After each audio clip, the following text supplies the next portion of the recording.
Assalamualaikum warahmatullahi wabarakatuh. Saya adalah Rafika dari UP BJJUT Palembang, nomor induk mahasiswa 856791189. Pada kesempatan kali ini saya akan melakukan praktikum mengenai struktur sistem pencernaan. Tujuan praktikum dapat mengurutkan bagian dari sistem pencernaan. Alat dan bahan yang diperlukan: gambar sistem pencernaan dan alat tulis. Makanan yang telah dikonsumsi akan mengalami proses pencernaan melalui saluran pencernaan. Proses pencernaan makanan dimulai dari mulut menuju faring, masuk ke kerongkongan menuju lambung, usus halus, usus besar, dan berakhir di anus.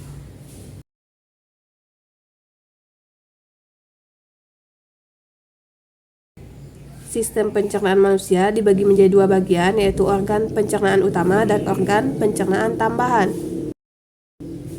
Organ pencernaan utama terdiri dari mulut, kerongkongan, lambung, usus halus, usus besar, dan anus.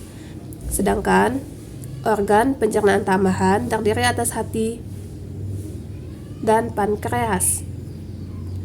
Bagian pertama, organ pencernaan utama.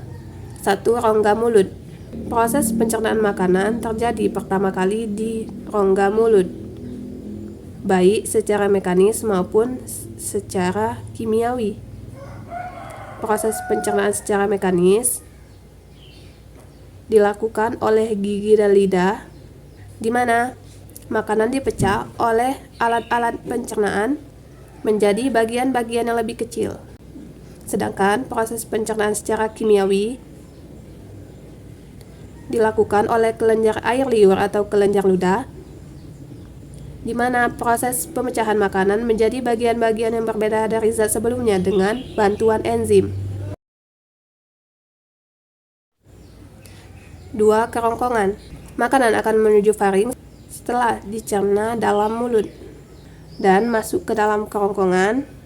Kerongkongan adalah saluran tipis yang panjang berbentuk pipa yang menghubungkan antara rongga mulut dengan lambung. Makanan menuju lambung dengan adanya gerakan peristaltik, yaitu gerakan meremas-remas makanan untuk didorong masuk ke dalam lambung. 3. Lambung. Makanan dicerna secara kimiawi di dalam lambung dengan bantuan getah lambung yang dihasilkan pada bagian fundus tengah. 4. Usus halus. Makanan berbentuk seperti bubur setelah dicerna di dalam lambung, kemudian menuju usus halus, yaitu saluran dengan panjang 6-8 meter dan berliku-liku yang terdiri dari 3 bagian, yaitu duodenum atau disebut usus 12 jari. Ini merupakan tempat bermuara saluran pankreas dan saluran empedu. 2. Jejunum atau disebut usus kosong. Di sini terdapat kelenjar yang menghasilkan enzim lipase, laktase, maltase, dan sukrase. 3. Ileum atau disebut usus penyerapan. Makanan siap untuk diserap oleh ileum melalui villi setelah diubah dalam bentuk yang paling sederhana. 5. Usus besar. Sisa-sisa makanan yang tidak diserap oleh usus halus akan menuju ke usus besar yang berfungsi untuk mengatur kadar air pada sisa-sisa makanan. Di usus besar inilah terjadi pembusukan sisa-sisa makanan yang dibantu oleh bakteri E. coli. 6. Anus. Anus terletak di bagian terakhir dari usus besar, yaitu bagian bawah rektum yang berfungsi menyimpan feses sebelum dikeluarkan dari dalam tubuh.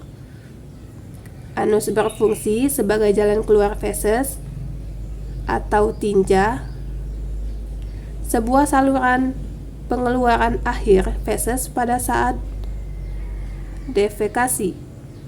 Selanjutnya, bagian kedua, organ pencernaan tambahan. 1. Hati.